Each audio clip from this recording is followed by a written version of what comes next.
That was interesting. Hello. Hello. What's going on? Hey, you alright? How are you? Good, yourself? Very good. Does it feel a little bit strange for you? Obviously, being here in front of the media, not having a fight, UFC London, obviously that's one that you're normally on. How are you feeling this week and sitting here in front of us? Yeah, I feel like my full social awkwardness, anxiety is coming out because I haven't got the adrenaline of a fight, so I'll probably be a bit weirder than usual. Were you not disappointed in a way, but how did you feel? Obviously, you were on the last London card. There was so much hype around that. It was such a monumental event, and then not to be on this card. Did you? How did that make you feel? Yeah, I was definitely gutted. When they announced they were coming back so soon, I was like, as soon as they announced it, I was like, I'm not going to be ready for that. Like, I'm not going to be able to get on that card. But I've always, my whole career, just sort of trying to look at brighter things, bigger things, and the last card was really good, so I'll just keep that one in mind. Yeah, of course, and you had, a fantastic win against Dan Hooker. Talk about the feelings following that fight and that victory for you. A lot of pain more than anything. Just my hands throbbing for weeks, and it really hurt. So, but yeah, no, it felt good. It felt really good to be some of a big name like that, and in that fashion as well. And I was told to take the back entrance today, and I went in the front entrance and went to Five Guys, and I literally stood there for about an hour taking pictures. I don't think that would happen before the fight, so that's a positive. Does that make you feel good? Had to give you extra confidence, knowing that you're doing the right things, and you're slowly making your way up through the division? Yeah, definitely. It's always if someone comes and asks for a picture, I always do it, but there was a long queue, and I was surprised it just kept going. I was like, okay, next one, yeah, keep going. But it's good to see I'm going in the right direction, and I'm like a cold start, Nice. And I think you mentioned Calvin Cater after your last fight. Is there a name floating about that perhaps you think you have your eyes on next? Yeah, well, it put me number 6, I think. I was joint 5 with Calvin for a week. I don't know what joint 5 means, but he was definitely the higher 5. But yeah, so anyone in that top 5, I'm 9-0 in the UFC. I don't even know my record total, it's pretty good, I think. But I feel like I deserve, or if anyone deserves to fight upwards, it's probably me. 9-0 in the UFC, just finished Dan Hooker. Give me someone in that top 5, any of them. Definitely, and last one from me. When you look at the top of the division, Volkanovski, he come off a big win just recently, but he broke his hand, so he may be out for a little bit. Where do you think things are going to fall into place in terms of the top there at the division? It's interesting because he had the Yair fight with Ortega. I don't know what they do with that. There's talks of an interim title fight, Yair and Emmett possibly, and then if Volkanovski does decide to go up, then where does that leave everyone for how long? I feel like a win over one of those people up there, it does put me in the talks, maybe a shot at the interim title, I don't know. But yeah, something like that. Do you see Yair and Josh Emmett going down for an interim title? Do you see that happening? And if so, how do you see that going down? I guess so. Dana said he likes the idea, so I don't see why not. How do I see it going? I think Yair is too fast, too long, too good with his range for him. Yeah, I think Yair. And Arnold right here. What's up, buddy? Hey. So talking about that featherweight division and what could happen, 9-fight win streak is nothing to scoff at. When you think about what the schedule could be, where you're at currently right now physically, if they were to announce something going on, do you feel like you're someone who would stay ready, to be a backup for an interim title or anything like that, depending on if they book Yair versus Josh? I want to be a backup for them. Yeah. If I'm it depends what they want to do. If it's next week, probably not, because I still got butt hands, but maybe a few more weeks will be good. I know he's looking probably for a bit of a break after that fight in recent weeks, but is Max Holloway someone who could also interest you at this time? Yeah, like I say, anyone in that top 5, they're all good, they're all dangerous, they're all scary guys, so I want to fight all of them, or any of them to get to that title. to shift gears a little bit for fans and people who will never experience it, what is it like to go out there under those London lights here at the O2 and feel that crowd just go wild when you get out there? Yeah, it's special. It's special. You know, like the last card they did here, I feel like the crowd was probably part of the reason it was such a crazy event with, I think it was 9 finishes, 9 bonuses. Was it right? 9 yeah, so there was 9 bonuses given out. I think the fans played a big part in that. You know, it was crazy top to bottom. So everyone came out and put their best performances in. Thank you. Tim Wheaton, Keita here. Let me ask you, Volkanovski might be going up in weight. Do you have a prediction of how he would do against someone in the top of, like... For a title fight, or... Anyone, do you think he could compete with Oliveira, or is there someone in the top 3 that you would like to see him face? Yeah, for the Oliveira fight, I think he matches up pretty good. Like, he's a real good tactician, and, you know, Oliveira, I love his fight style. It's so fun to watch. But if you're someone that's so good with strategy and a game plan, like Volkanovski, someone like Oliveira is someone you can plan for, you know, not easily, but like quite comfortably. You know what he's going to do. He's going to stand up tall. He's going to walk you down.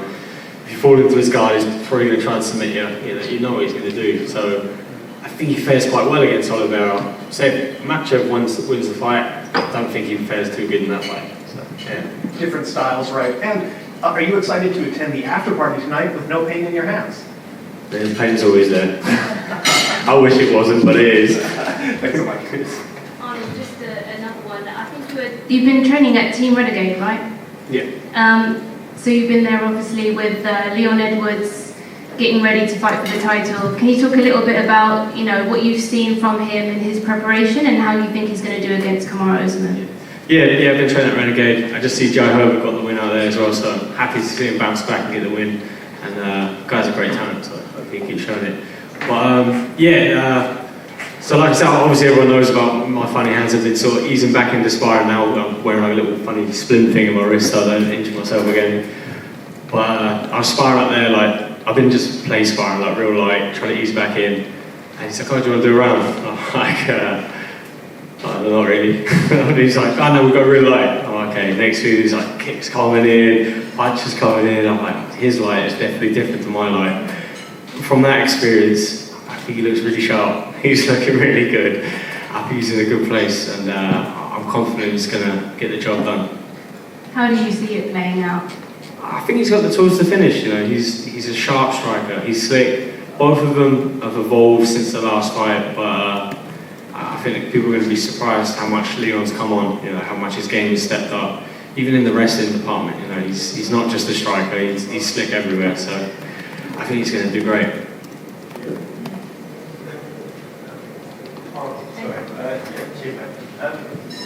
Do you have a kind of rough date in terms of like your rehab and like kind of stuff of when you think you might be healthy and your hands back to normal? Yeah, I get a lot of flack for fighting once a year, so any time before December 31st is good. Yeah. No, it will be this year. So you know, I was eyeing up the September card in Paris. Yeah. But I think at this point that's going to be a bit too soon. Unfortunately, definitely too soon. October, that could work. Yeah. I think that should work. Because I had a few cortisone shots, I had 2 with one hand, 1 in the other one, and it was like feeling good for a couple of weeks, and I was like, right, yeah, September looks good.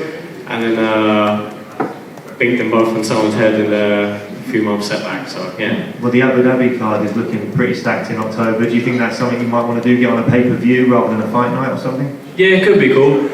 I mean, the one thing I really want is to start getting trying to get a 5-rounder, because my aspirations are title fights, and it'd be pretty shit to go into a title fight, never fight the 5-rounder. But yeah, I don't know. If there's a 3-rounder going in, that's all there is for the end of the year, then that is what it is. So you said before as well that you felt like a kind of high risk, low reward fight for other fighters in your division, but you're starting to get called out now by people like Movsar Evloev, who's obviously behind you, and you're on a 9-fight win streak, who should be fighting people in front of you. But do you feel an element of either like pressure, or have you made any decision to do more stuff like this, like when you're not fighting and still try and stay in the media, try and stay kind of, I hate using that word, but relevant, or whatever the people say nowadays, and this kind of stuff. Do you feel a bit of a pressure to do stuff like that, to do stuff like this? Yeah, I'm never going to be that guy that's like talking crap and, you know, doing all that fun stuff. So that's why I started doing all my YouTube stuff. It's just, I thought, you know what, I I've got to do something to stay, like you say, relevant. I've got to do something while I'm out, or